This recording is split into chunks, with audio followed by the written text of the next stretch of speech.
All right, Capitol Hill Bill. I'm just a Bill. Hey, Bill, I'm a climate geologist for over 20 years of fieldwork, research, and 5 published books. All right, yeah, I know you wrote that sentence. I don't know if any of that's true.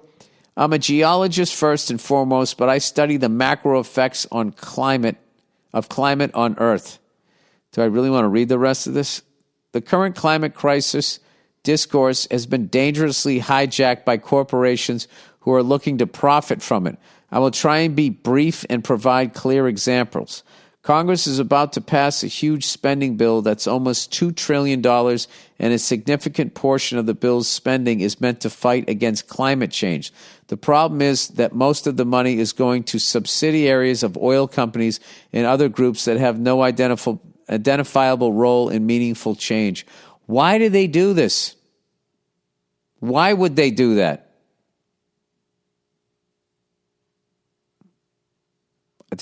I swear to God, is it really just greed, self-preservation, so they get reelected? I don't know.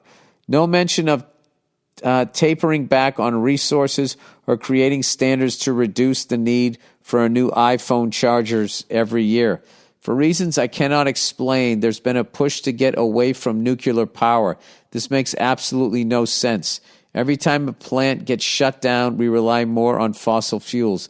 In the last year, there's been huge moves by members of the European Union and the U.S. government to stifle nuclear power research and innovation.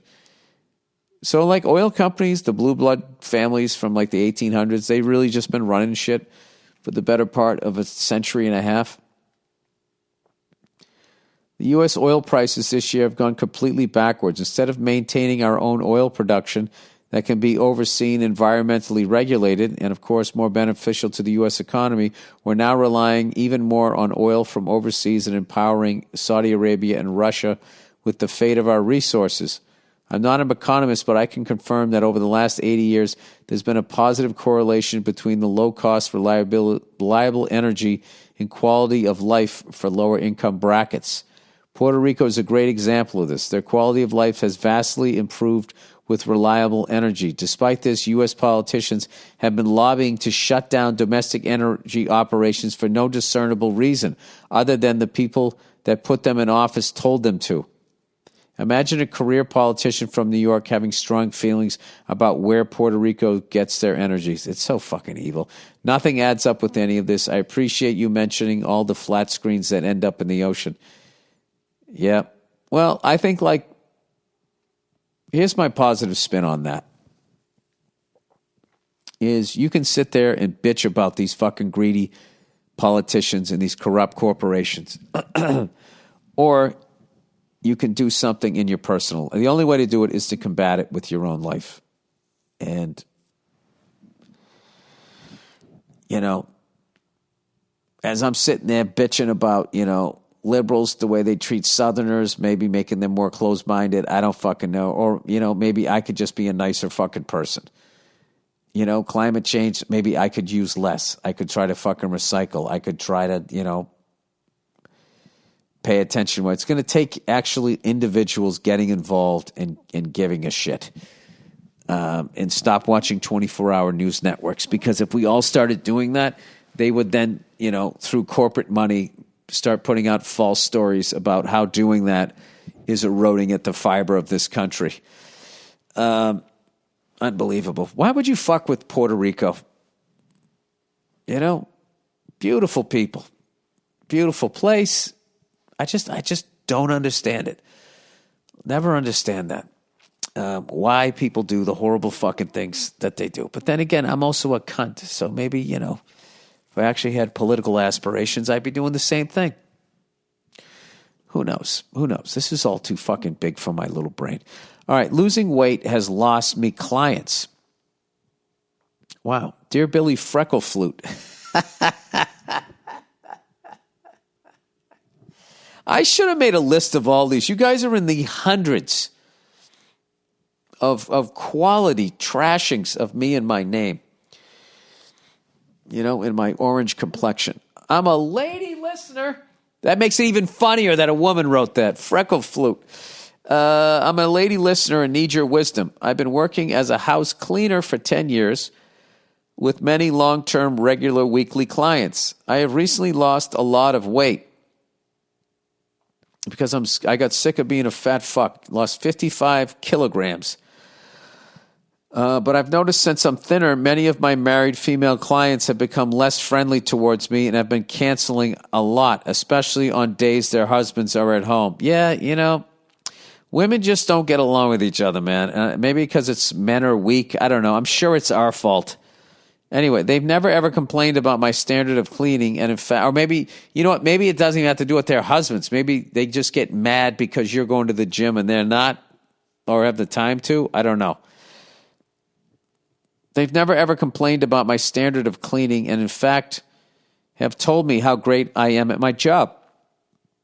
My personality hasn't changed. I'm still the same person inside. In fact, my cleaning has probably improved as I'm so much fitter and faster now. I suspect it's simply because they see me as a threat now, which is so petty and upsetting. I can't fill these cancellation spaces with other jobs as the time slot is allocated for specific clients who are regulars. But every time they cancel it costs me income, which is extremely frustrating. Any advice you would have would be awesome. Thanks, and go fuck yourself. First of all, congratulations on losing weight. Okay? That's going to make you live a longer life. So do not put weight on to work for these fucking assholes. I would start having a cancellation fee. All right? I would gradually work that in, but the first thing I would do is I would be out there and I would shop for other clients. And now that you look the way you look, the first time they meet you is how you look. All right? So fuck these weak people that aren't happy for you that you've made a great change in your life. And one of the great things about making a positive change in your life is you really get to see who your friends are. Your friends are the ones that are happy for you. All right? Anybody can be a friend to somebody when they're down. You know? Remember that song, Nobody Knows You When You're Down and Out? I don't know. There's two sides to that. There's a lot of people that will be really encouraging when you're down and out, but then when you actually get where you want to fucking be, they can start acting weird. Reminds me of a cornerback in the NFL where he was a complete fucking asshole when he won. And then when he lost to us, he ran up and he's shaking Brady's hands. And oh, what a class act. It's like, well, what the fuck? Anybody can do that when you lose. It's how you act when you fucking win. All right. Boyfriend's cat screams all the time. So what I would do, getting back to that, you need to expand your business and get new clients looking the way that you look. And you know what? You can expand your business and then one day just not have to clean those fucking jealous cunts' homes anymore. But good for you. Congratulations. All right. Keep doing what you're doing. I'm very happy for you. All right. Boyfriend's cat screams all night long. All night. Screams all night long. Hey, Bill, I'm a 30-year-old lady listener who's been dating my boyfriend now for almost 3 years. You're 30 years old. You've been dating for 3 years. What the fuck's going on with that? You know, you don't got all day. Shit or get off the pot. When we first got together, he would stay over at my place, eventually leading to moving in. About a year into our relationship, he moved his cat in as well. Oh, God. You're dating a man that has a cat. All right. He has had this cat for approximately 10 years, and I can understand his attachment to his feline friend. Yeah, that thing's going to live to be at least 17 years old. Cats fucking hang around forever. That said, ever since he moved her in, she has proceeded to meow all night long, and this is not your regular cat meow. This is more like a screaming yowl, like someone is killing her. He has tried numerous things to try to calm her, and nothing seems to work. I personally work in mental health where my focus and engagement is critical in working with people. However, I have not had a restful night's sleep for the better part of 2 years, and it seems to be getting worse, impacting my abilities at work. What would you do in this situation? Signed, Sleepless in New Mexico. I'd fucking break up with the guy. This guy's choosing his fucking cat over you? Fuck this guy. I'd break up with him. I'd say, listen, either that fucking cat goes or you go. You know? Why doesn't he pay to get some fucking cat whisperer to come in there and figure out what that stupid fucking thing's problem is? All right? I would give him the option to do that, or I would break up with them. That's what I would do. Okay? And I would also look at yourself that what the fuck is wrong with you?